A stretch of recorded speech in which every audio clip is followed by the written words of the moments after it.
I'm David Hempton, Dean of the Divinity School, and it's my pleasure to welcome all our guests, colleagues, students, staff, to the annual William James Lecture on Religious Experience. Just two quick housekeeping items up front. Please turn off your phones and communication devices. This lecture is also webcast live, and I also want to welcome our viewers on the computer, wherever they may be, warmer, I imagine. On this occasion, as every year, I'd like to say just a few words about the lecture and the benefactor of the William James Lecture. In 1968, the money to endow the William James Lectures at the Harvard Divinity School was given by the John Lindsley Fund, which was established by Thayer Lindsley. Thayer Lindsley, one of the 20th century's most prominent mind developers, was born in 1882 and graduated from Harvard College in 1903, I think in civil engineering. At the height of his career, Lindsley held the presidency of 10 mining companies, and he passed away in 1976.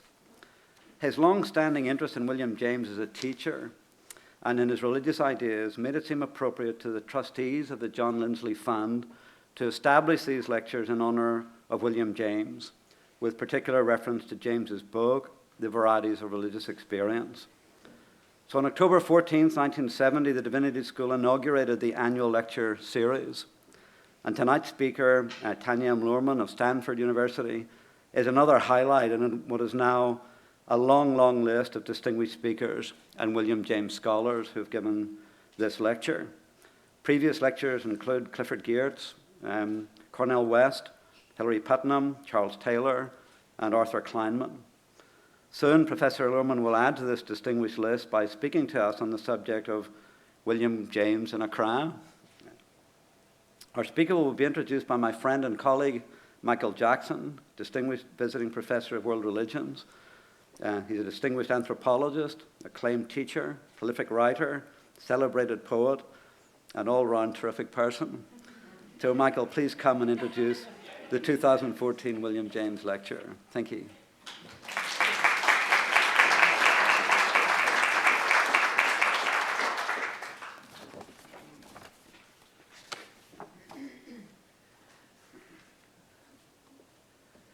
Well, I'm honored and thrilled to have been asked to introduce Professor Tanya Luhrmann to give the William James Lecture here tonight.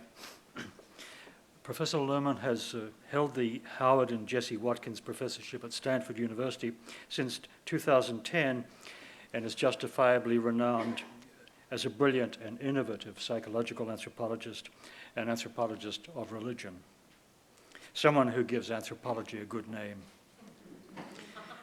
I have been an unabashed fan of her books, from Persuasions of the Witch's Craft, 1989, her deeply personal yet ethnographically rigorous engagement with the secret lives of Londoners who called themselves witches, to The Good Parsi, 1996, a study of a Zoroastrian community in Bombay that one reviewer described as also one of the best sources of information on the Parsis in the Western world, to Of Two Minds, 2000, the result of 4 years' research as a participant observer in psychiatric training programs, hospital wards, residential treatment programs, individual and group therapy sessions, and various professional conferences, a book in which she explores the practical consequences of the coexistence of two very different ways of thinking about and treating mental illness in America: bioscience and pharmacotherapy on the one hand, and psychodynamics and psychotherapy on the other. For many scholars, such an extraordinary variety of empirical research and such luminous writing would lead them to rest on their laurels. But in 2012, Tanya published When God Talks Back, once more demonstrating her phenomenal range as an ethnographer and intellectual, and her ability to capture the interest and imagination of an audience both within the academy and beyond it. Many of you here today will also know of Tanya's compelling op-ed pieces in the New York Times, in which she has written succinctly and movingly on what Virginia Woolf called moments of being, the loss of a loved one, the discovery and loss of faith, the power of prayer, the value of religious community, the experience of hearing voices, speaking in tongues, or experiencing the divine. Few scholars could be more worthy of direct comparison with William James, whose radical empiricism informs Tanya's method of drawing on both experimental and clinical psychology, social science, literature, and the humanities in understanding what James called the more, his homely way of reminding us that our fields of experience have no more definite boundaries than have our fields of view. If I have foregrounded Tanya's intellectual biography in my remarks today, it is because this is what has been for me and continues to be most significant. But I am not, of course, alone in recognizing her academic achievements. She won the Victor Turner Prize for Ethnographic Writing, as well as the Bryce Boyer Prize for Psychological Anthropology of Two Minds. When God Talks Back was a New York Times Best Book of the Year, a joint winner of the Religion Newswriters Award for Best Book of the Year, a winner of the Beer Award of the American Psychological Association, and just announced and richly deserving of our congratulations, the Grauer-Meyer Prize in Religion. Today, Professor Luhrmann introduces us to yet another chapter in her ongoing research on Pentecostal congregations and spiritual experience, this time in Ghana.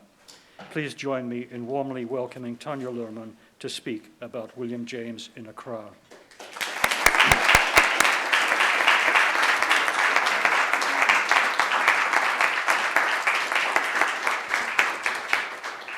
Thank you for that very kind introduction.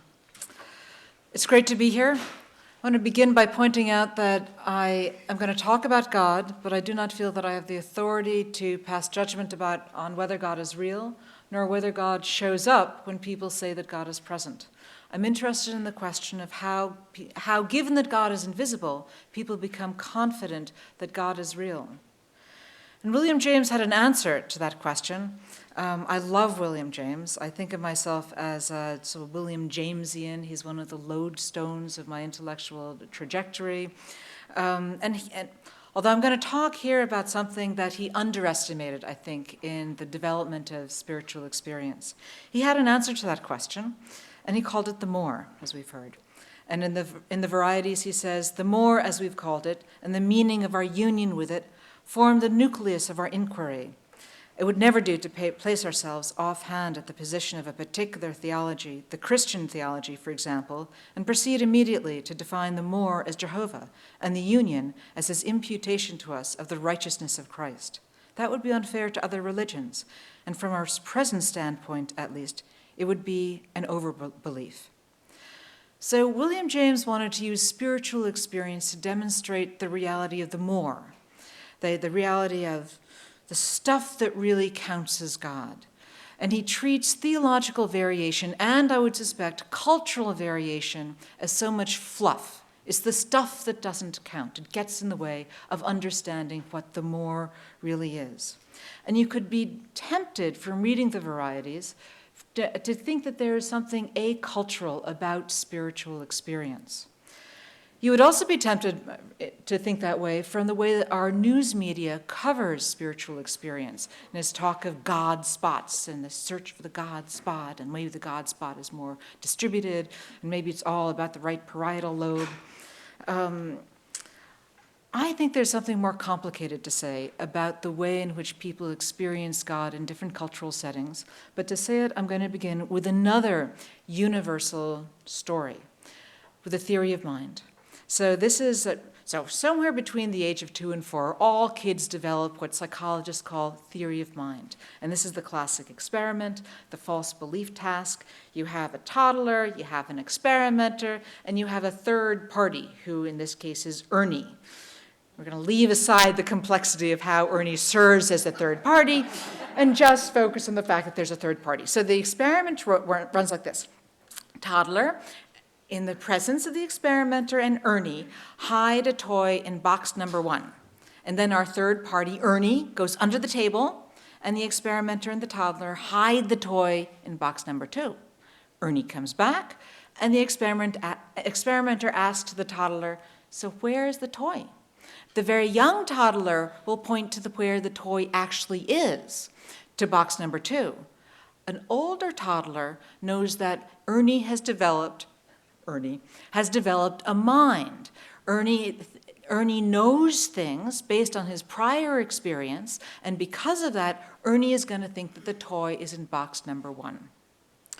Well, a number of us have begun to ask the question of if kids around the world are beginning to infer the presence of a mind that everybody shares, in some sense, everybody does this, are there particular and local features of mental experience that kids also begin to infer that are particular to specific social settings? So one of those famous examples is that in the South Pacific or Melanesia, people talk about, ethnographers describe people as possessing an opacity of mind. There's this very common hesitation to allow yourself to draw inferences about what somebody else is thinking, to look into their eyes and to guess at what they might be holding within their minds. In fact, one of my colleagues, Jason Throop, has this splendid photograph of a group of Yap Islanders after dinner talking to each other, and they talk together with each other, and they sit out on the veranda with their backs turned so that nobody can see each other's eyes. So you can ask really 2 questions. Are there significant differences in the way people think about their minds? And are those differences consequential? Do they mean anything? Does anything follow from that? Well, I want to persuade you this afternoon that there's something like a Western mind. And this is broad brush. Bear with me. But I think you can make the case that in some broad synoptic sense, the Western self is imagined as being set. We like to be different. We like to set ourselves apart against contrasting others. We like to see ourselves as unique. We like to see ourselves as standing for something different. And I think that has consequences for the way that we think about our minds. Other things have consequences as well. But I think you could make the claim that Euro-Americans, broadly speaking, not only experience a private mind, but are proud of the privacy of their mind, of the individuality and the uniqueness of their mental experience. They think that their inner emotions are important. They're really important. We have this huge industry of psychotherapy to help us handle our feelings. But we don't think of those feelings as affecting anything in the world if it doesn't go through sort of the rest of us. We also, however, think that our feelings can make us sick. If you're sad, that sadness can make you physically ill, which is a weird idea in the context of the world. We think that imagination and creativity are terribly important. We encourage that in our children. We want our children to be creative and imaginative. But we treat imagination as something that is false, that is not a true reflection of the world as it is. This matters because many of the tasks of religion are mental. If you're going to know that an invisible God is real, you have to be able to treat the inner monologue or the inner dialogue in which you talk to God as being more than merely imaginary. You have to be able to treat the experience of the immaterial other that you have usually in psychological responses to the world, that you've got to interpret that as being more than mere psychology. And I want to introduce you to this phrase, the imaginal dialogue. So this is used by Mary Watkins, although she borrowed it from Fred Myers. We may find ourselves speaking with our reflection in the mirror, with a photograph of someone we miss, with a figure from a dream or a movie, with our dog. And even when we are outwardly silent, with the ebb and flow of our thought, when we talk with critics, with our mothers, with our gods, with our consciences. So Mary Watkins uses the word imaginal because she wants to draw your attention to the fact that you are using your imagination, but the experience is not necessarily imaginary. God may be real, but you must use your imagination in order to interact with God. I began thinking about the question of what the Western mind, this is a cultural claim, not a psychological claim, and I'm not claiming that Westerners are psychologically different, but I became interested in the question of what the Western mind did to the experience of God when I set out to understand the experience of evangelical Christians about 10 years ago. So these are folks who are worshiping, they are talking with God. About something like a quarter of Americans engage in this kind of vivid experiential spirituality. And I saw so let me tell you a little bit about the religion that I saw, and I'll spend about 5 minutes talking about the work that I have done and then move on to this new work. So about 10 years ago, I set out to understand this kind of spirituality in which these Americans seek to experience God vividly and immediately, and spent time in a Vineyard Christian Fellowship, which the kind of church that Don Miller describes as a new paradigm Protestant church. These are churches that combine a conservative theology with a liberal social style. They're Bible-based. The people meet in gyms, not churches. They use a rock band, not a choir. They target the young. Men run everything. They tend to be white. And the salient thing about them for my purpose is that every person in the congregation should expect to experience God immediately, directly, and personally in their walk with Christ. No longer is that intense experience reserved for the pastor and the expert. Everybody should get to know God. So I spent about 4 years spending time in these churches, a couple of years in Chicago. This is the Chicago church on a Sunday morning, and a couple of years in Palo Alto. And I went to Sunday morning services, and I joined a weekly house group, and I joined a year-long prayer group where we met every week, and then I was in another group that followed on from the prayer group, and I talked to people, and I went to national meetings and regional meetings, and I got to know these people pretty well. Let me tell you a little bit about the kind of God you would expect to encounter in this kind of church. God is human, and God is supernatural. Well, you'd expect that in any Christian church to some extent. Churches like this really ramp up the intimacy of God so that God is not only a person among persons, but he's right here. You should be able to experience him sitting right next to you, his arm around your shoulders. He's deeply supernatural. He cares about you. He cares about your haircut. He will give you a better haircut if you ask him for that haircut. He will, he wants to know where you're going on your summer vacation. He wants to talk to you about that summer vacation. He wants to be part of all the interstices of your life. Just to give you about a sense of the way that this is modeled in the literature. So here is a book by an evangelicals intellectual. It says that Dallas Willard says that God's face-to-face conversations with Moses are the normal human life that God has intended for us. My favorite ethnographic artifact, Bruce and Stan's pocket guide to talking with God. This really exists. And Bruce and Stan tell us that it's really important to understand that God is not an impersonal force. Even though he's invisible, God is personal, and he has all the characteristics of a person. He knows, he hears, he feels, and he speaks. God is also a substance. You feel this substance in the form of the Holy Spirit. It runs through your body. It can make you warm. It can make you cool. It can give you goosebumps. It can move through a crowd and heal the person in the center of the crowd. It can sweep down the nave and knock somebody over so they're slain in the spirit. And it can twist your tongue so you speak in this language-like way. It's not actually a language, but is understood to be a spiritual language which God understands, the devil does not, and nobody else does. I was struck when doing this work by how much secularism seemed to shape this experience of God.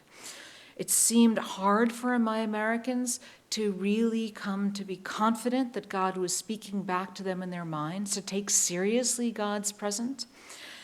They seemed to be so excited by the spiritual experience of God because it seemed to prove to them that God was real, despite the fact that,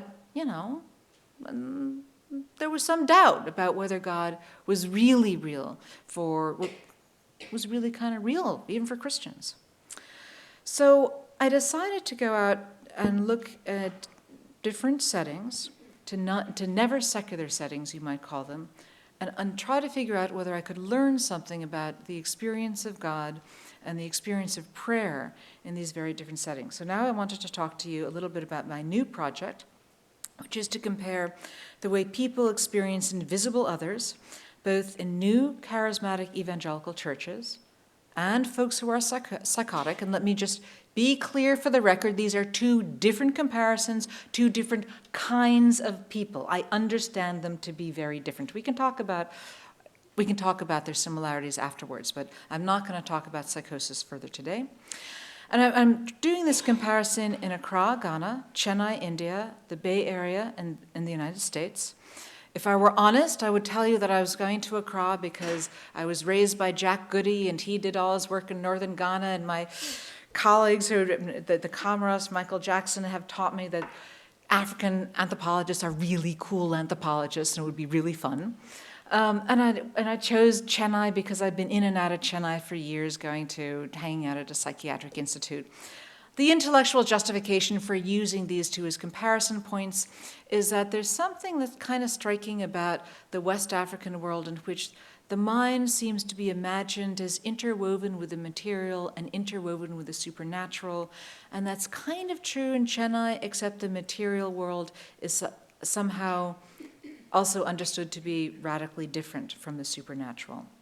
So anyway, and the question that I take into these sites is, do different theories of mind, local theories of mind, matter to the way people experience God? And in particular, the questions that I've been asking are, so does it matter whether if you imagine a wall between your mind and the world, or if you imagine that the supernatural can come back and forth? Does it matter? Does it make a difference the way you think about your emotions, with what your emotions cause, whether they cause things in your body or out in the world, and which kinds of emotions play a role? And does it matter the way in which you think about your imagination, whether it's something, first of all, that's important, and second of all, whether it's something that's fictional or real? So the specific research questions that I'm asking about religion are these.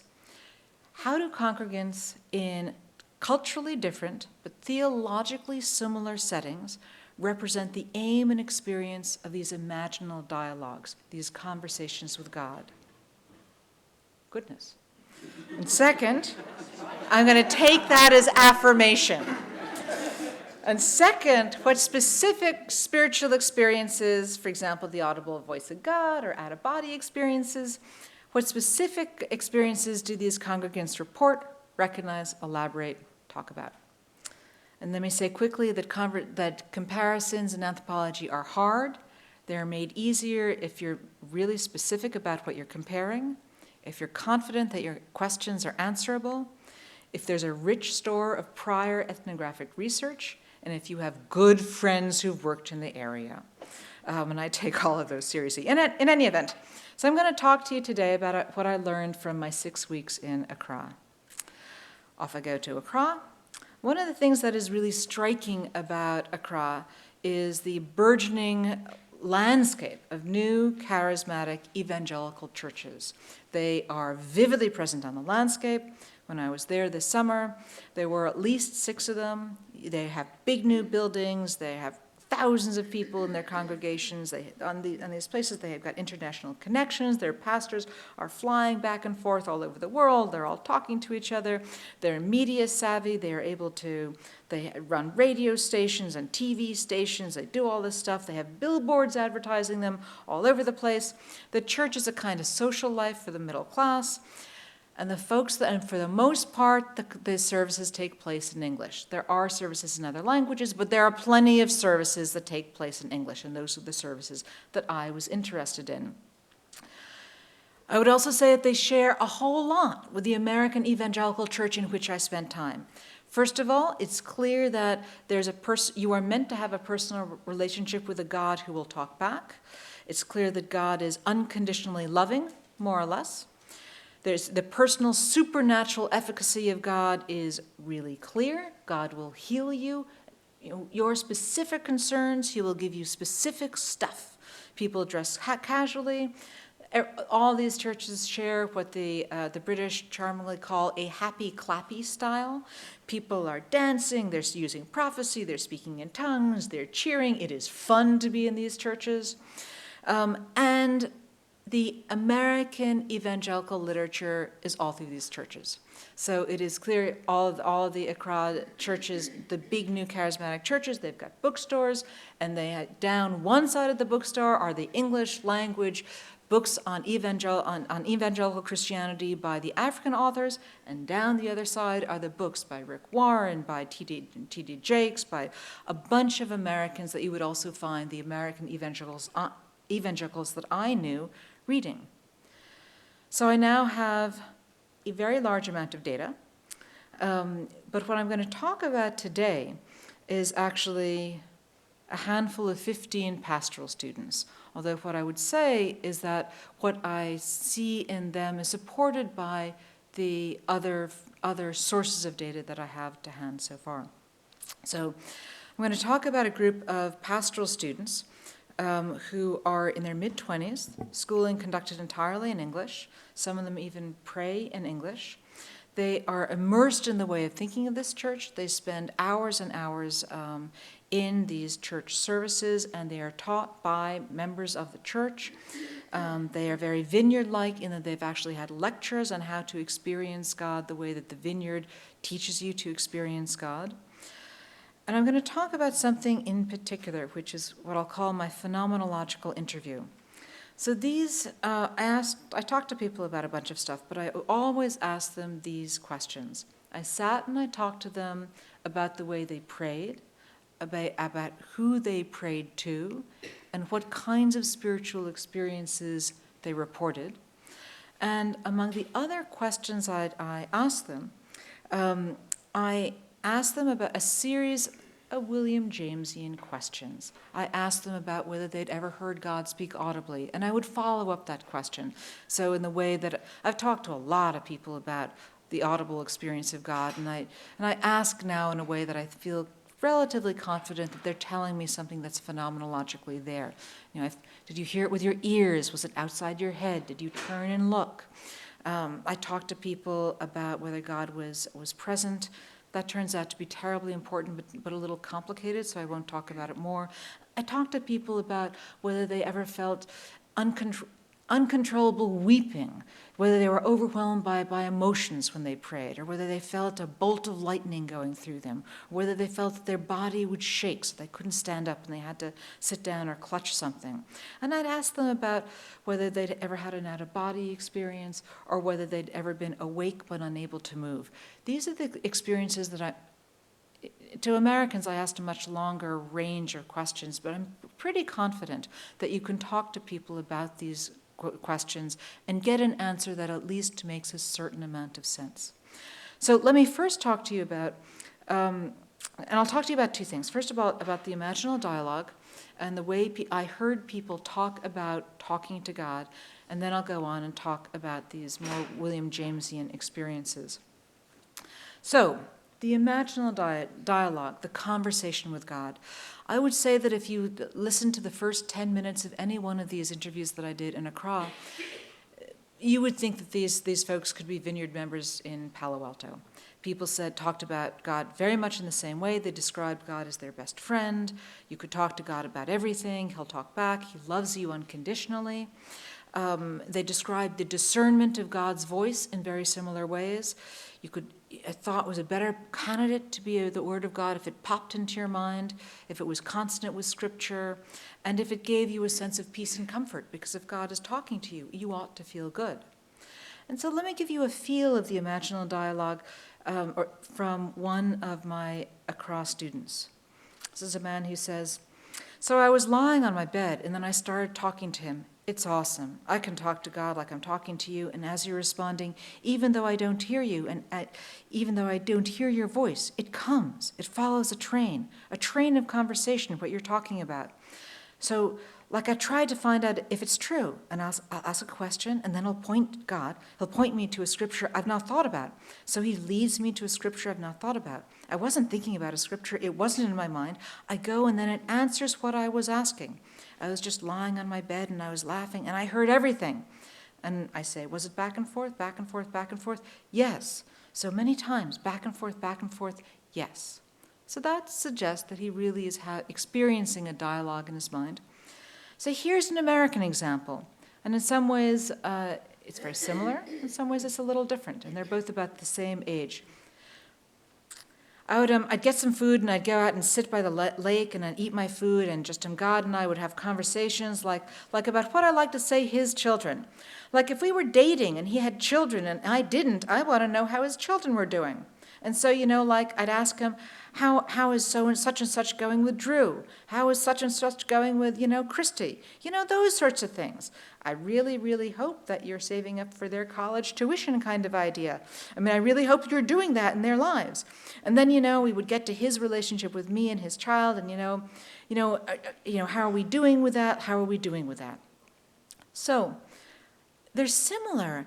But I would say that comparing my Accra's pastoral students and the American Christians I knew with similar degrees of training and commitment and of a similar age, in Accra, the imaginal dialogue with God seemed less playful.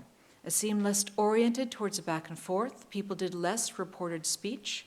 God seemed more distant and less person-like. They didn't do Americans, God is great and mighty, but Americans that I knew are very comfortable adding on an egalitarian relationship with God as part of their experience with God. Does not happen in Accra. And nobody in Accra ever spoke to me about pretending that God was there in order to experience God's reality. So the Americans are sometimes putting out a cup of coffee for God or a dinner plate for God or going for a date with God. People didn't talk that way in Accra. Instead, imagination seemed much more pragmatic. This is a man who said to me, "What you see is what you get. What you see yourself do is what you can achieve. If what you can imagine, what you imagine is what. If you can imagine, what you imagine is what you become." And there's a line in Proverbs: "As a man thinketh in his heart, so is he." I never heard that line when I was talking to my American Christians. I heard that. Like the first time I got into a cab in Accra, my cab driver recited this to me. It came up again and again and again. And I had the sense that imagination was understood not so much about nurturing creativity as being able to experience God as real. It's about enabling yourself to achieve something in the world. Just to give you, again, the flip side of this comparison, here's an American and one of her postings on Facebook. "Jesus didn't die so we could become religious. He died so that I could wake up thinking about him, so I could dance with him in the shower in the morning, so that I can be in his presence when I eat my cheese grits, so I can ask him what brand of shampoo I should buy, so I can turn the volume off on my cell phone, so I can talk aloud to him on the bus without anyone noticing that I'm talking to an invisible man, so I can watch my James Bond movies with him, so that we can play practical jokes together, so I can go to sleep thinking about him, so I can enjoy the silly, funny times as well as the intense moments of my life with him. So I am never alone." So again, not an alien sentiment for my Accra pastoral students, but not a dominant thread in the way that it was in my American experience. In my experience, the goal of prayer in Accra is more focused on needs. It's more pragmatic. People focus more on the money and the health of their family. Americans pray more about feelings. To give you a sense of this is a man in Accra who says, "Basically, I pray about needs, pray concerning needs." What kind of needs? "Probably my family is going through a hard time, so I seek the face of God and I ask God to intervene." "Do you pray for your own emotional needs?" "I want to be rich." That's his answer. "So I ask God for wisdom, knowledge, understanding, and knowing how to be good to go about things, which will promote the productivity and result in it." And we'll come back to the prosperity gospel tone here in a second. Here are a couple of Americans. It's just like talking to a therapist, especially in the beginning when you're revealing things that are deep in your heart and deep in your soul. It's the things that have been pushed down and denied. Somebody else: "You have all these thoughts and they get all tangled up. Prayer is almost like housekeeping, like your room is really messy and you're cleaning it up. It's like you gain a perspective." And it's almost a sense of the Americans that thought just is messy and cauldron-like and confusing. It's the way that the mind is. And so when you pray for help with that. It doesn't have the kind of goal-directed, like all of thought is focused on a single end, the way that there's much more of that invitation that I saw among my pastoral students. And evil is much more important in Accra. This is a little confusing because certainly the numbers suggest that evil is terribly important to American evangelicals. Nevertheless, in my experience with American evangelicals, but again, I was in churches on the edges of university communities, evil had a more playful quality. You cannot take the gospel seriously unless you treat demons as real, because Jesus spends a lot of his time in the gospels getting rid of demons. But the centrality of evil in Accra was really quite striking. So I would go to these sessions, these services that met every week for 3 hours. 5,000 people would come to them in Accra. And this is from my field notes halfway through the service. In the name of Jesus today, I declare any demonic being, spirit, or witchcraft who wants to take from me my name, I destroy in the name of Jesus. And people are speaking intensely in tongues.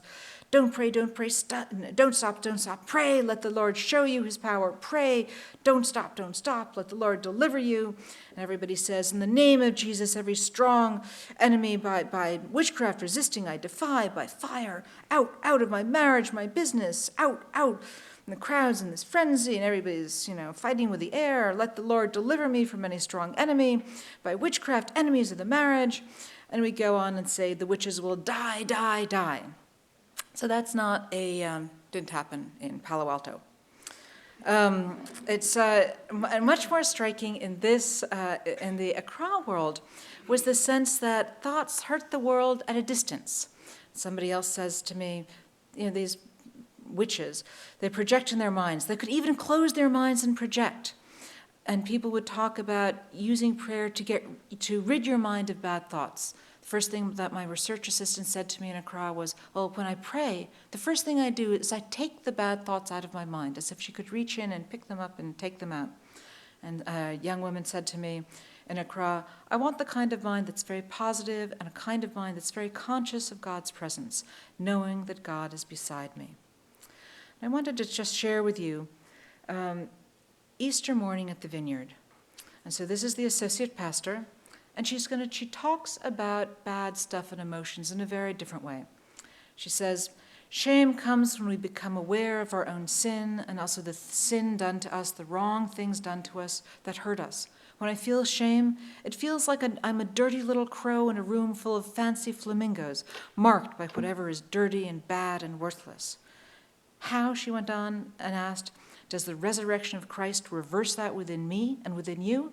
And the basic answer is, it just happens when you accept that the story is true and when you feel loved.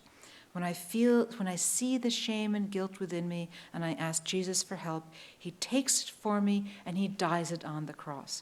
And there's a sense here in the American context that sin is not so much stuff that you do, it's the shadow that falls between you and God. So that when it's your inability to feel loved by God because you are doing something that means that you are embarrassed to look God in the face. It's not the stuff that's happening in the world. It's something much more interior and psychological. And I wanted to share with you, I'm going to give you 2 caricatures for what prayer delivers in these 2 settings in my knowledge. So when I joined for 9 months this prayer group at the Vineyard that we actually did the Ignatian spiritual exercises in this Protestant evangelical group. And before we began this 9-month process, our leader handed us this picture with a story. And let me tell you the story that we read together. And it's a well-known story in this world. It's the story of the monk and the samurai. And the samurai, this great warrior, comes to a monk and says, "Monk, teach me about heaven and hell." And the monk looks at the samurai and says, "You dirty, filthy samurai, I wouldn't waste my time talking to such a warrior. Get out of my sight, you're worthless to me." Samurai is furious, lifts up his sword to slash the monk in 2. And the monk says, "That's hell." The samurai puts down his sword, is overwhelmed by a sense of love and joy and amazement that the monk would risk his life for a simple warrior. And the monk says, "That's heaven." And that is a story which suggests that heaven and hell are within you. That's not something that the Vineyard theologically believes, but it's the invitation to think of, the invitation that they give to help you to think about the experience of heaven and hell. Here is a caricature from Accra, and I don't know whether this photograph actually comes from Accra, but it is a scene I saw many times. At the end of the sermon, people are coming down with money in their hand, and the idea is that they are going to seed a miracle, that the money that they give will come back 100-fold, maybe 200-fold. And what the pastor promises in these sermons is stuff. I prophesy 11 BMW. I prophesy that someone will own every house on his block. I see 200 tickets to America out across, the thousands of people in the congregation. This, to an American, this is the prosperity gospel, and it is the prosperity gospel. But I think it's helpful to see that as representing what it is in this world to be an agentic person in social space, to be admired, to be a person of substance and authority. That is to have stuff, to have goods, to be a man of substance. And that is the emphasis within that prayer will offer here. Now, you could say that these differences have to do with socioeconomic and political differences, and of course you would be correct. So Jean and John Komaroff, for example, have a terrific paper about the fact that talk of witchcraft and talk of the occult has exploded in South Africa, and in fact in sub-Saharan Africa in the last couple of decades. And they argue that this has to do with the failed promise of modernity, and they are right. Other people will argue that this talk of witchcraft, this fear of evil, has something to do with desperate economic need or a need for a new political order, or a claim that really, the traditional African religion spoke about external evil, and the mainstream Christian churches that emerged didn't really give people the tools to deal with that, and people are still sort of struggling with the sense that there is this external evil, and they've got to do something with it, and that's why these new charismatic churches with their weapons to fight the evil have become so compelling.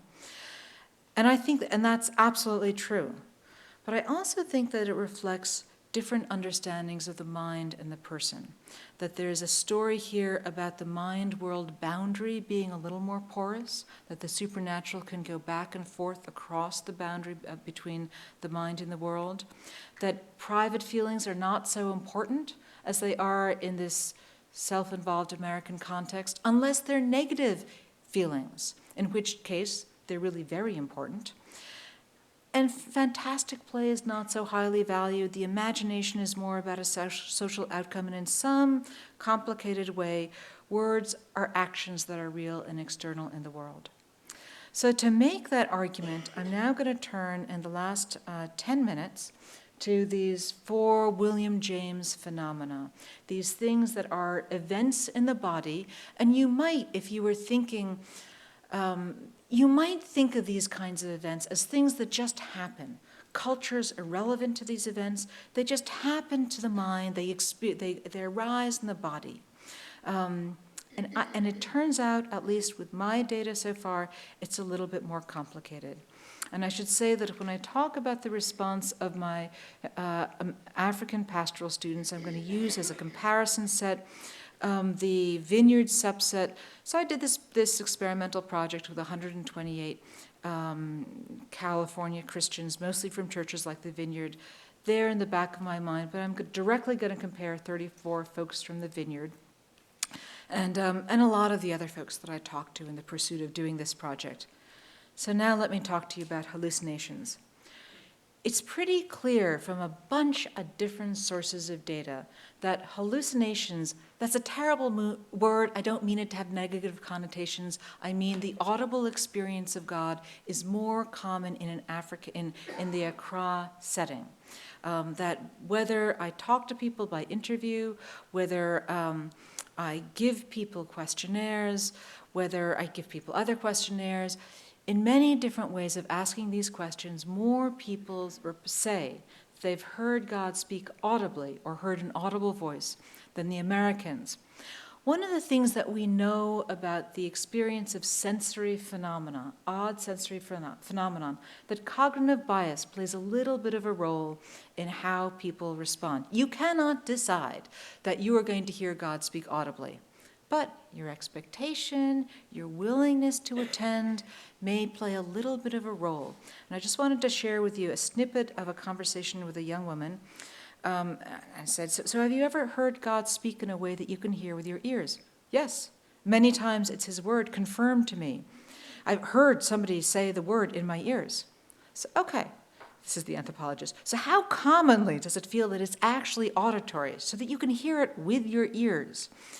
And she says, as soon as I'm conscious of it, and her hands sweep down and away, my bias is, oh, that's when it stops, when you hear it as audible and you freak out and you decide that it's really not. She says, no, as soon as I'm conscious, when I'm conscious that I'm hearing God speak, I hear it.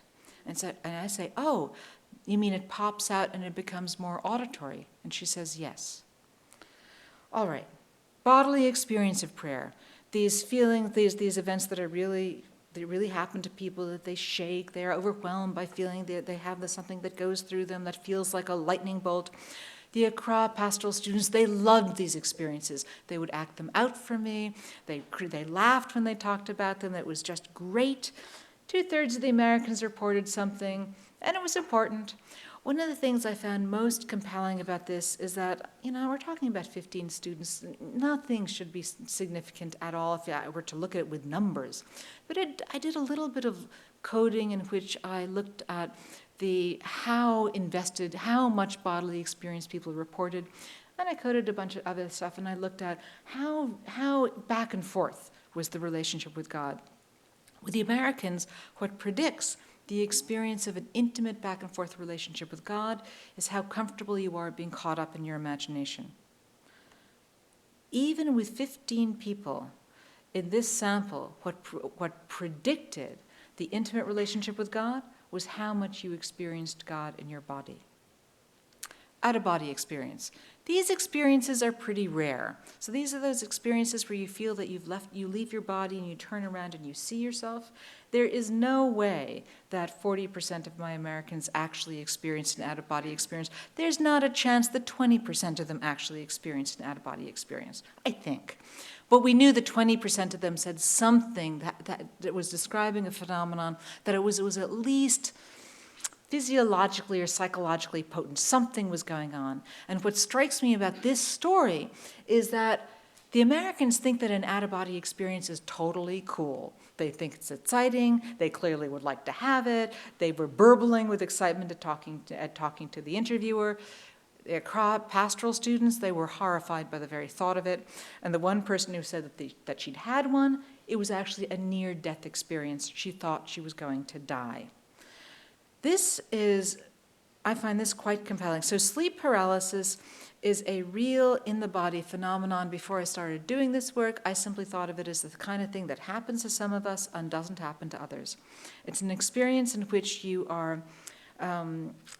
wake up, and typically you're lying on your back. You wake up, you cannot move, you feel heavy weight pressing against your chest, and you often see somebody moving towards you. You see a shadowy figure in the room. It is not a pleasant experience. We know by epidemiological work that roughly 25 or 30% of Americans report having had at least one of these experiences.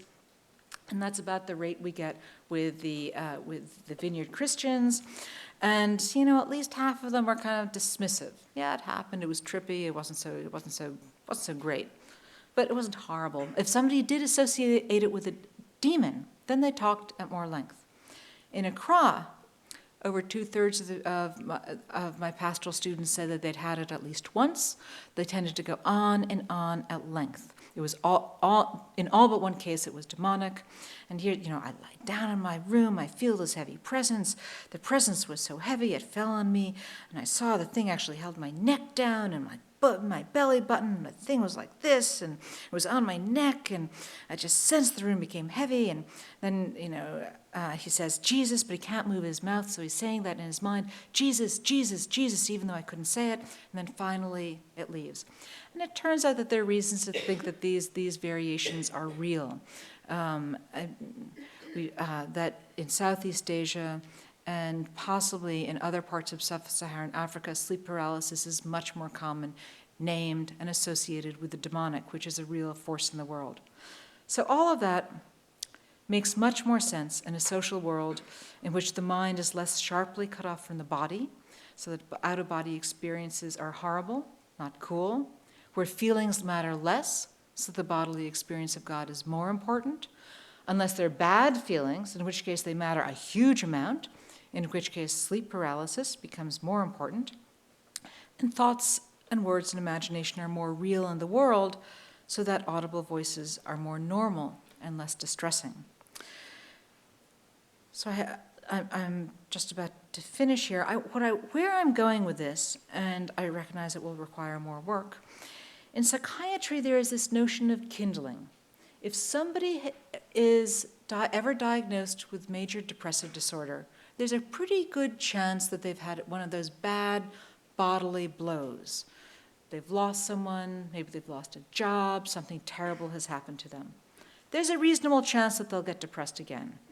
And we know that the next time they get depressed, it requires less of a bad experience to trigger the response.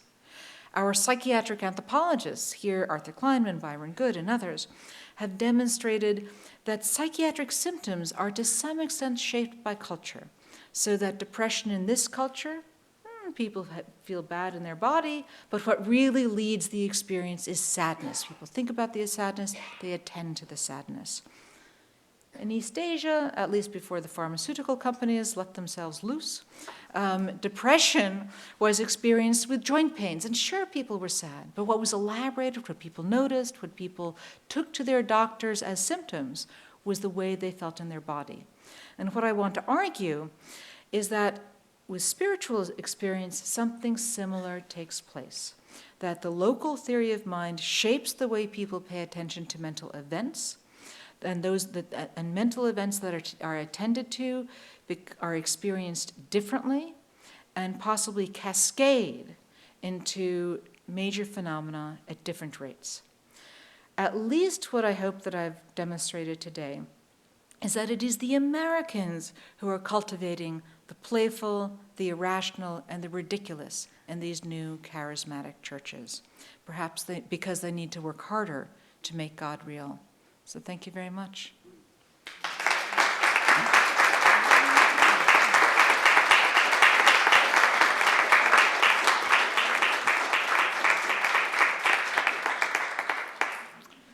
So I'm happy to answer any questions you might have. That's my doggie.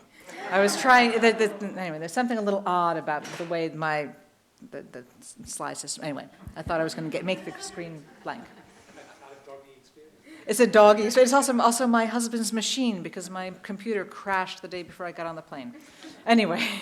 So with questions, we have a mic, and because it's live streamed, it would be useful if you could use the microphone to ask your question.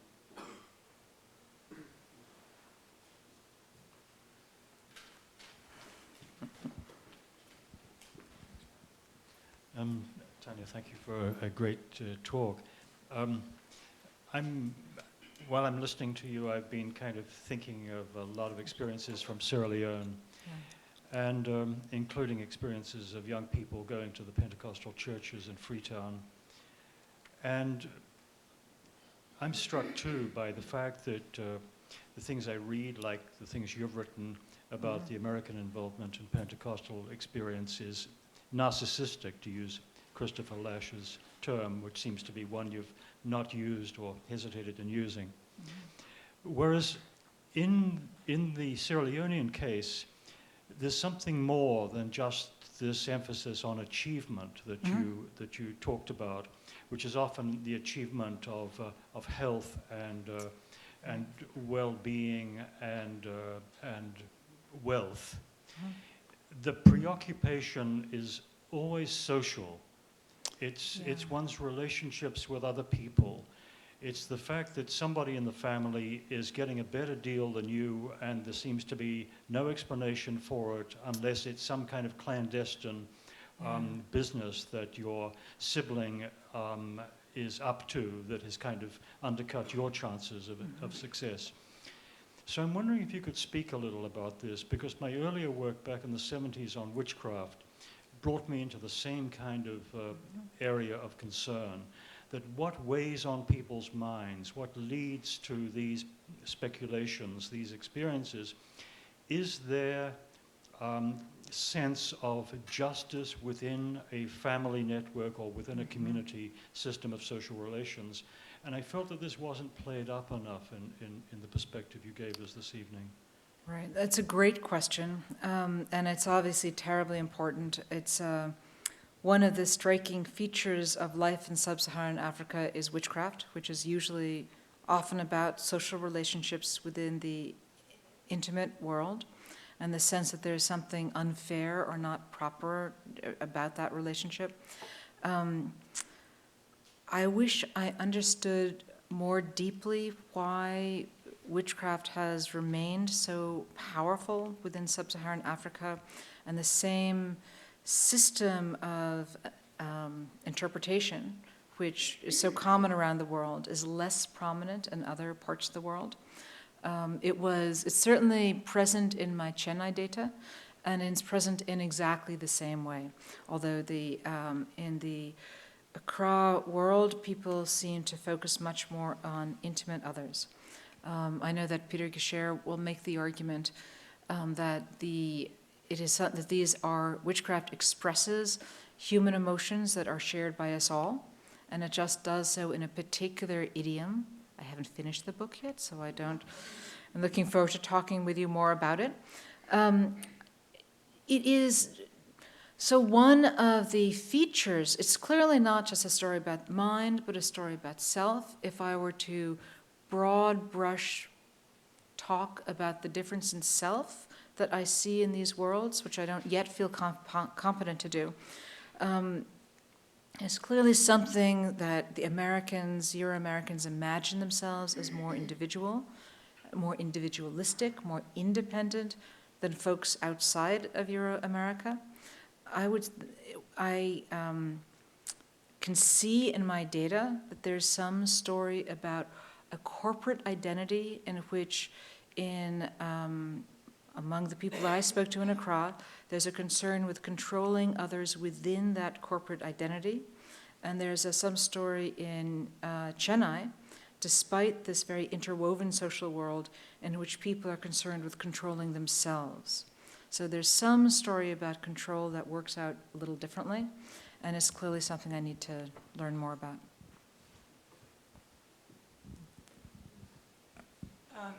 Tanya, that was predictably provocative and wonderful. I just wanted to continue on from Michael Jackson's question, and that is it seems to me that the question of the social dynamic that's at play very evidently in the kind of Pentecostal worlds that I know also from Southern Africa, but beyond that, into the religious experience, the experience of illness, the experience of the everyday.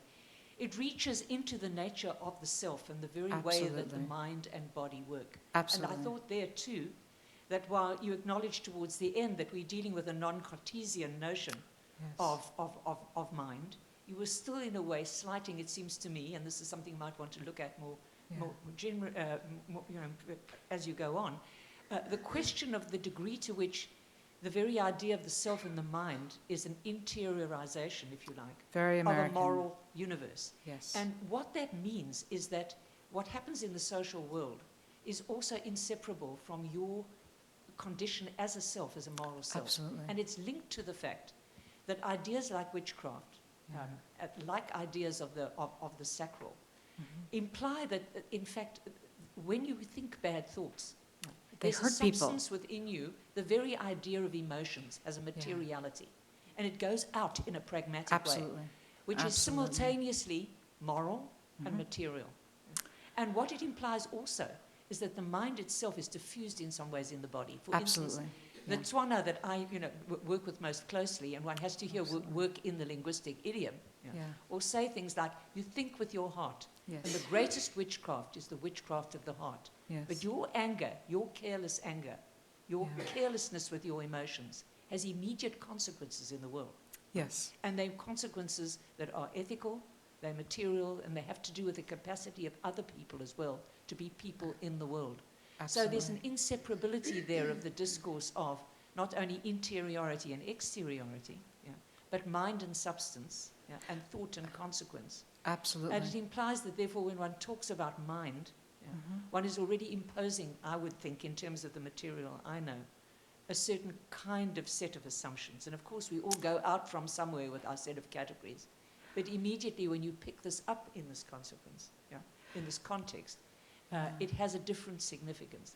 And it has to do often, I think, with the way in which people express emotion in these churches. The degree to which, if you don't express emotion fully, there's a sense that you're holding back on something, that there's a sense that is something not quite, sort of, that is calculating, it's not honest, and it's having effects on the immediate world.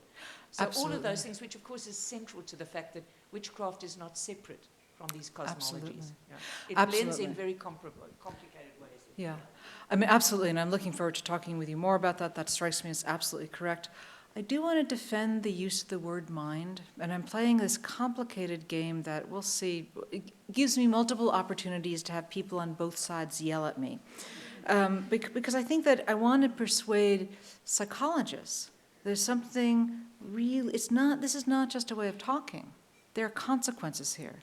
If I can actually show that there are different rates of spiritual experience, and I know that there's much more to do before I will persuade my skeptics that that's correct, that will have been a real achievement. I need to persuade people, and I do think that, certainly Africans think that they have minds.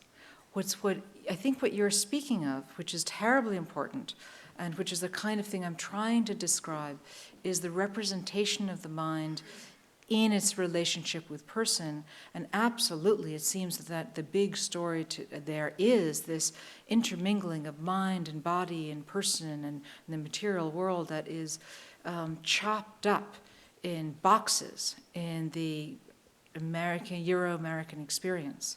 So the challenge is trying to do that in a way that enables me to capture it all in language and also capture it. And so I want to use a combination of talking to people. I'm not going to do a year-long ethnography in Accra and Chennai. I can't. I'm not going to master the language at this point.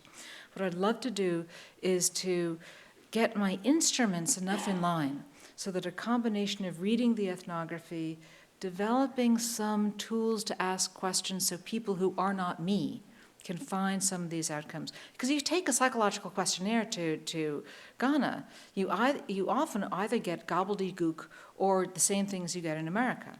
And again, so to capture the thing that's really different in a way that you persuade people who aren't anthropologically sensitive that it's there, that's the challenge. But absolutely trying to wrap my mind about how these young people who sat with me totally comfortable talking about mind and emotion, but I also have this very rich sense that what they mean, what the connotations of that experience are very, very different. So that's exactly what I'm trying to capture. Just to continue the same genealogy of question, really, or comment, friendly comment. To the degree, Tanya, that you are concerned to interpolate the cultural in experience, it seems to me that there is a domain of thickness and of depth that one has to imagine by virtue of the fact that the social in the African context is a social in which the space between persons is never empty. Right? That space is filled with ancestors, it's filled with witch familiars, it's filled with an entire world of semi-visibility, of translucence, things that manifestations that one knows by their effects, but that interpolate themselves into the socialized mind, so to speak. Right. So it seems to me that there is a third term here, Somewhere between mind and body is the interpolation of subjectivities that don't end with the closure of the self, but rather has constant interpolations. So to me, it's utterly expectable that Africans in Accra or in South Africa or whomever would report to you out the interpolation into their bodily experiences of third parties, the demon, the ancestor, whatever. They're there. They're there precisely because there is no distinction of their presence in between the secular and the sacred either. These are part of the nature of experience anyway. So I think that one has to be very careful of understanding that the finitude of the experiencing subject is not the same in these two worlds at all. And beyond the finitude is another thing, which is to say the liberal tendency in the way that we compartmentalize the world of the religious and the secular, because those things themselves interpenetrate constantly. So is the demon a demon? Is it an ancestor who is inserting themselves into the everyday? Is the witchcraft familiar who is an embodied other, etc., etc.? In other words, I think that in interpolating culture here, there's a huge space of density that takes in the nature of mind, body, and its various thirds as well. The more, so to speak, that you began with. Absolutely. I mean, and for sure, that's kind of the goal is to understand the complexity of the cultural experience. At the same time, I would be very uncomfortable saying that Africans were psychologically different from Americans. That seems deeply uncomfortable. And Africans they are individuals in bodies. They talk about their minds, they talk about their experience. And so the challenge is to be able to capture that richness in a way, I mean, it doesn't strike me as helpful in thinking about spiritual experience to simply say it's different in Africa. I'm much more interested in saying, okay, given what we know about psychology, given what we know about, in this country, the way in which spiritual experience is shaped by certain kinds of phenomena, how do we explain some of the differences that we see in Africa in a way that neither makes Africans seem as if they're psychologically different, because that seems wrong, nor does it mean that we can't compare at all? So trying to capture the role of culture in that story, I think, is kind of my challenge. You know, one of the things I'm totally fascinated by with Chennai, so I came back from Chennai a couple of weeks ago, and I'm still reeling. And it's pretty clear that when people talk about, in my subject pool, when people talk about experiencing God, they are, more than my African subjects, they will literally articulate a spatial location, which is not the mind, and it's not the material world, but is external. And that strikes me as terribly important. And so one of the things I aim to do is to try to figure out how do people kind of do that architecture. And so, anyway, these are the deep questions, the deep, big questions. And there's a question.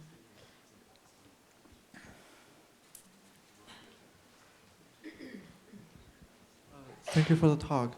I'm wondering, what's the reason you choose this age group in your research? It looks like all young adults.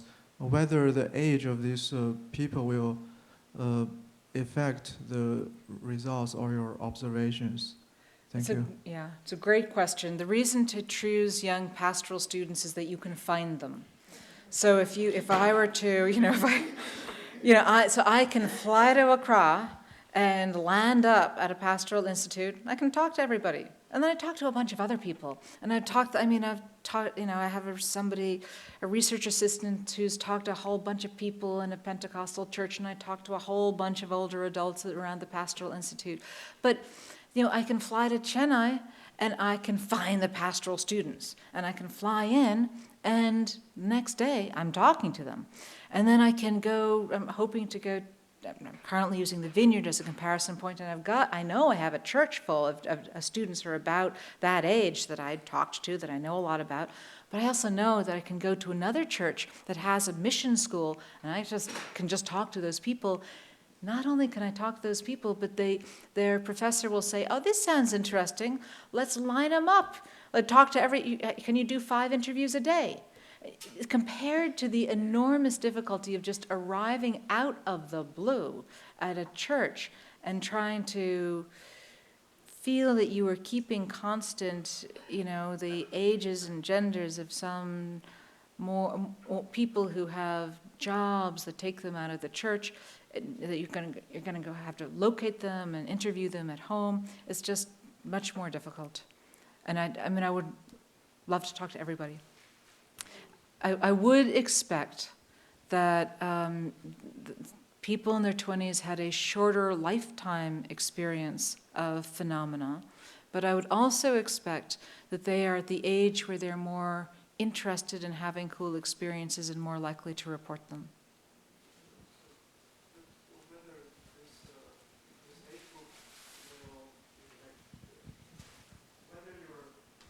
Results depend on the age group. If you interview a different age group, whether you will get the same results, or whether it's maybe it's more objective if you interview all the different ages and you get average results.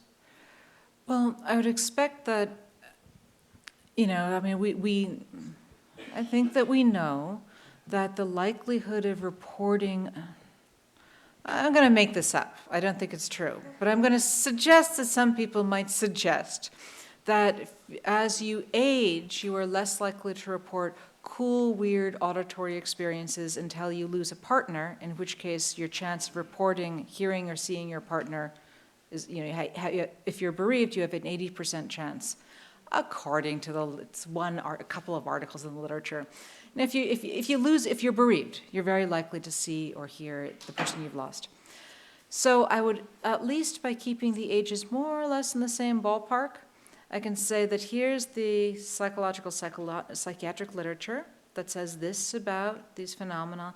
Isn't it interesting that looking at people of more or less a similar age, we find differences, even though this literature says this is true for all people. So that's kind of the aim. I mean, absolutely, I would love to, I'd love to learn Tamil and Shui. I would love to spend, over a year in each church. There are decades of research before me. We will see what happens. I think there was a question back. Oh, I'm sorry. You had. Yeah.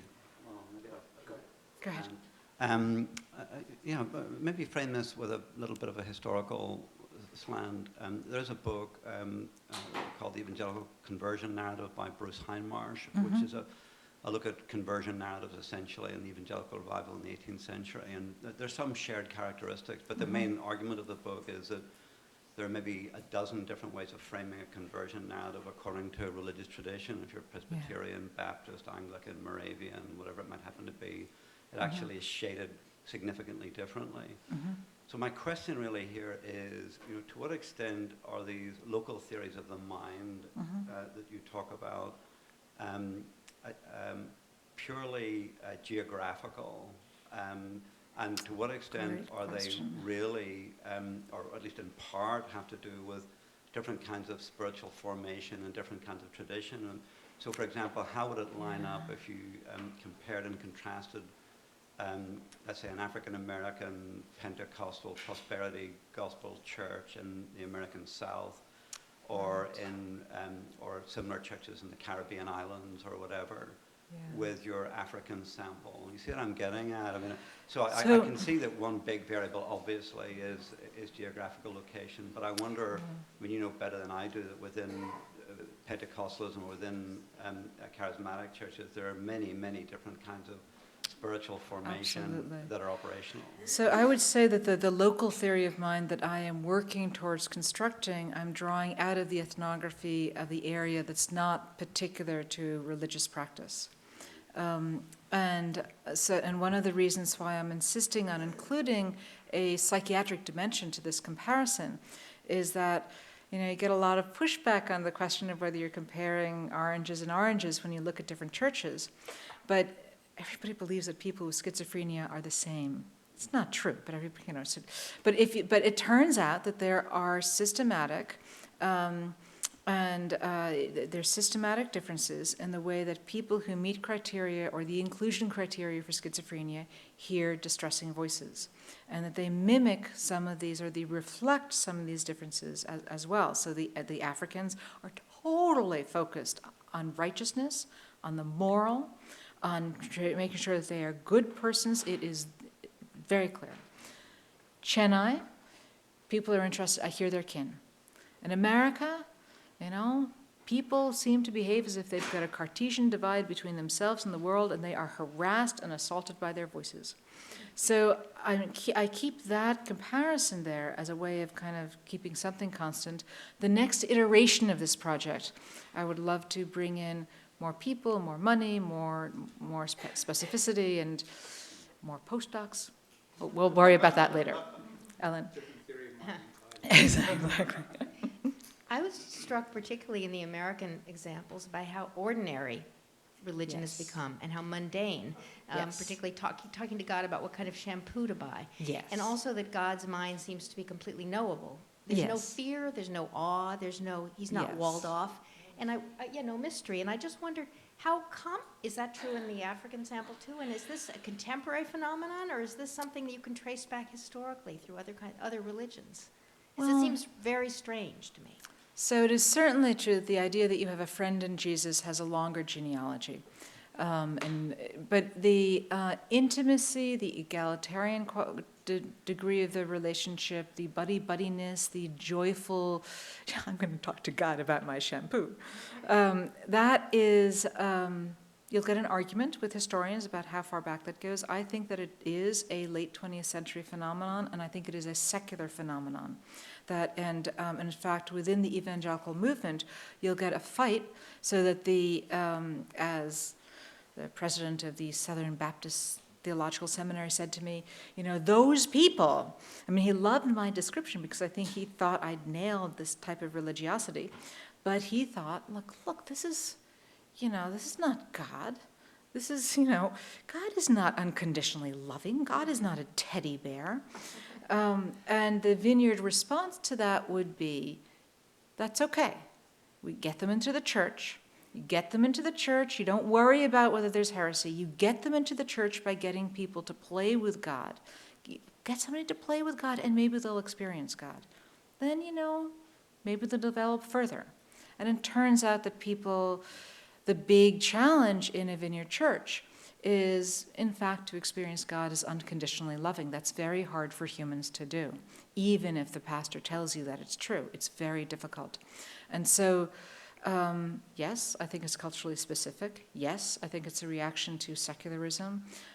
Yes, there's an argument about that in the evangelical community itself. And no, I did not see that in Accra or Chennai.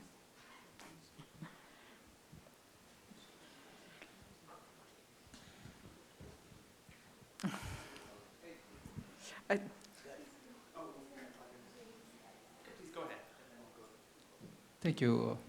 Good talk, great talk, and interesting study. Can you please tell a little bit more about your comparison between Chennai Center and other centers? What a good question. And I'm not really ready to do that yet. I would say that God is less playful in Chennai, that there is something I really don't understand yet about the relationship, in which there's something really different about the self-God-other relationship than, to the extent I figured out anything about Accra. I really feel a sort of swimming in Chennai. There is a story that people tell that you can get out of the ethnographic literature, that when a Hindu worships an idol, the human act of worship in part creates the spiritual power of the idol. Somebody charmingly described it to me as a bank account. You put more money in, you could withdraw more.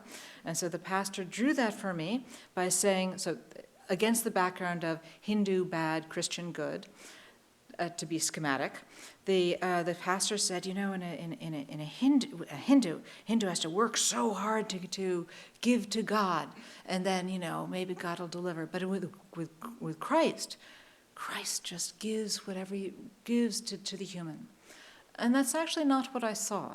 I saw people not so much concerned with, I saw the congregants not so much concerned with being righteous, but with being not sinful, with being properly behaved.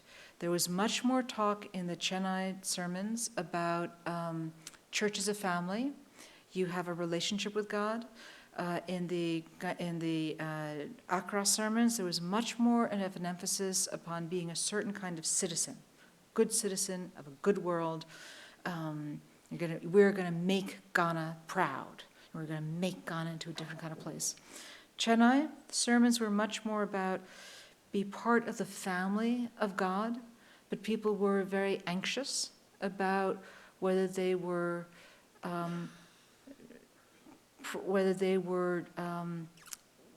of the kind of people that God could truly love, even though they knew that God loved them unconditionally. There was also something very complicated that happened with spiritual experience, which is that, so if I were to count up spiritual experiences, the answers, if I gave so this is quite crude. If I were to count up spiritual experiences, I would say that folks in Accra had more spiritual experience than folks in Chennai, and folks in Chennai had more spiritual experience than folks in America. I would say that the folks in America, they loved their spiritual experiences and were very excited because it was proof of God, but they didn't allow them to experience God's voice, to describe it that way, very readily. They sort of sat on their own responsiveness. And in Accra, people were very eager to experience God. God's supernatural presence wasn't particularly surprising, and they weren't particularly conflicted about experiencing God, although they didn't like out-of-body experiences. And in Chennai, there was much more this, I would say that most of the people that I talked to were quick to alert me to the fact that if they had had an unusual experience of God, it might just be human. So that is something that people did not do in Accra and they did not do in America.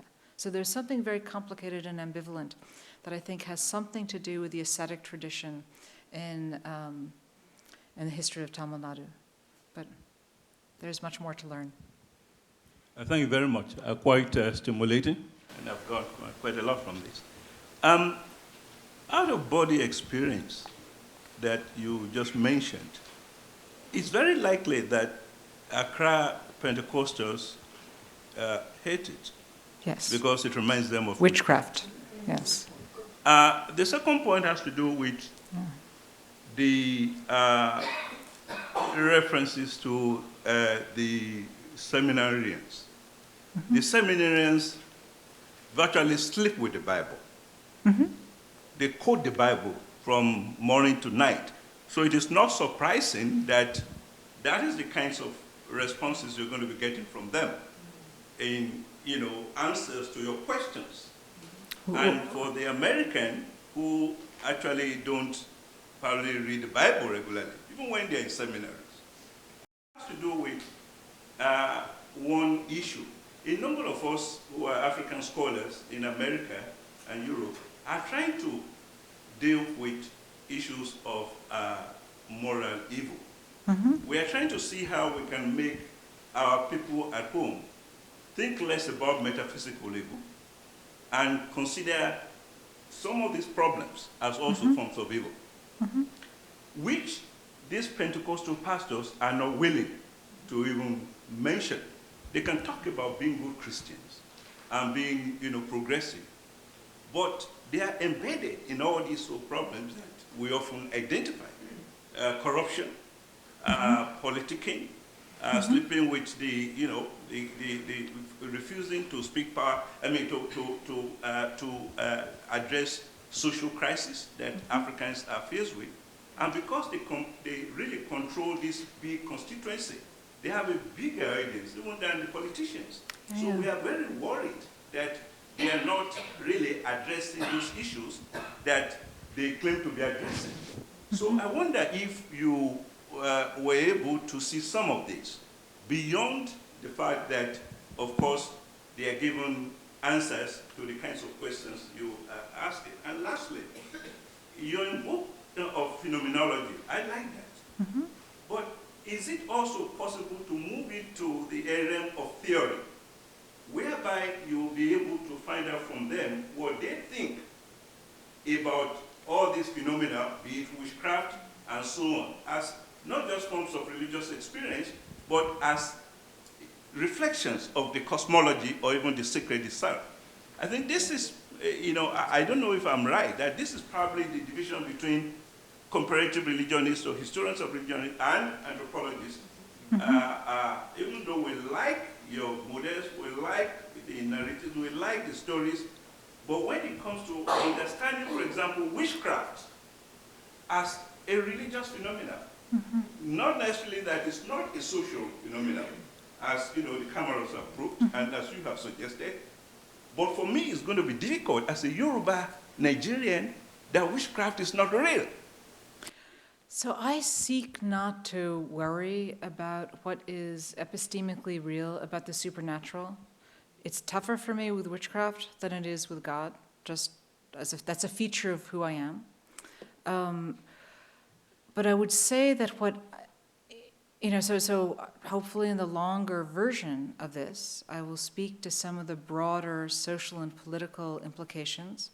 It's clear that the churches have different commitments to that, and there's certainly, I heard quite a bit about different views about what different members of the church think about what their church is doing. One of my favorite comments is from a young woman who said, "I give my tithe to God, I don't worry about what the church is doing with it," which suggests a host of complex understandings that the leaders of her church may not be doing with it what she hopes they would be doing with it. Paul Gifford wrote a terrific book castigating the churches for their social and political shortfalls. I don't wish to compete with that book. That's not my area of expertise. So my concern is to make the claim that there are different ways of thinking about the mind, and that these are not just fluff, not stuff to be dismissed, but they're actually consequential in the way people experience their body. So there's a real payoff when I think about schizophrenia, because my data from the comparison in schizophrenia supports the validity of a new treatment intervention, which is very controversial, but actually offers some hope. And I feel really good about that. There's not so much, so I don't know, I've been talking to Ted Kapchick up there, who is sort of the lead scientist on placebo these days. Placebo is a terrible word to describe healing that does not have to do with a pill, and it does not have to do with surgery. I think that there are practices that I see in these churches that are very powerful and have powerful effects on the body. For my money, speaking in tongues is one of the most powerful prayer practices on the planet. I would like to understand why it's so powerful. Now, for me to do that as a whatever I am, a scholar or a scientist, I can't ask, is there a supernatural element involved here? And I know that there's this huge political stuff involved with thinking about with the role of witchcraft. I mean, the Komarovs do that beautifully. Peter Gesher does that beautifully. I think that's an important part of the story. It's just not the story I've come to tell. If I can persuade people that speaking in tongues changes the body and makes people well, or contributes a little to making them well, I'll have achieved something worth doing. I'll make time for just one more question. Thank you so much for this rich lecture. My question, I don't know if it's a question or a suggestion, but I have a problem with the theory of mind, that people in Accra experience God based on their theory of mind. I'm from Accra in a way. Yeah. And I have a problem with that because the issue in Accra or Africa, as Professor Jim Komarov and Luhrmann have intimated, is more than psychic. It has to do with social, cultural, economic. Mary Douglas, for instance, has done some work on religious experience as a product of people's social cultural experience. So I want to push this theory further, but I just want to suggest, would it be helpful if you want to trace, for instance, the religious experience of people who have lived in Accra and have moved to the U.S.? I'd love To find out whether that local theory of mind persists. Sure. And I think if you are able to arrive at that, then your theory of mind might work. But now I am a little bit uncomfortable with that theory of mind. So let me see if I can just... Let me also raise another issue here. It also raises another theological issue, that God cannot move. God can only move based on people's theory or perception about him. So let me rephrase it like this. If God is always talking, why is it that only some people hear, and why do people hear this rather than that? Why is it the case, if God is always talking, why do only some people hear him speak audibly? And why is it? So here's an argument that's out there in the literature. Anna Maria Rizzuto distinguishes between God concept and God image. There's the God concept, is what your church tells you who God is. The God, if you will, of the scripture. God image is the way that you experience God. And people don't experience God in the same way that God is taught to them. That's the puzzle of an unconditionally loving God. People have a hard time experiencing God's love. So my question is, what is going on in what a psychologist would call cognitive bias, or an anthropologist might call cultural interpretation, that shapes the way people hear the message of the gospel, and they hear it in part rather than in whole? Why is it that when you look through a glass darkly, people in different parts of the world look at slightly different angles through that glass, and they see a slightly different God? So I'm not attacking God's real reality. It's not my job. It's not my expertise. It's not, I'm just asking why people experience God. They've got the same text. They're taught the same things. But why, why do the Americans giggle with God and the folks in Accra don't?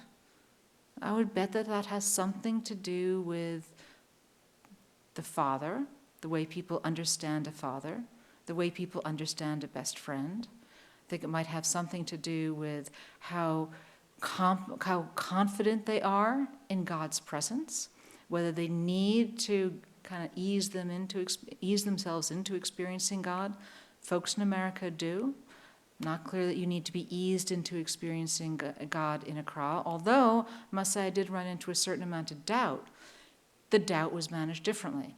So people, prayers fail, people doubt God, then they go back to their Bible and they're reassured that God is really real. But it's those human dimensions of the experience of God that I'm curious about.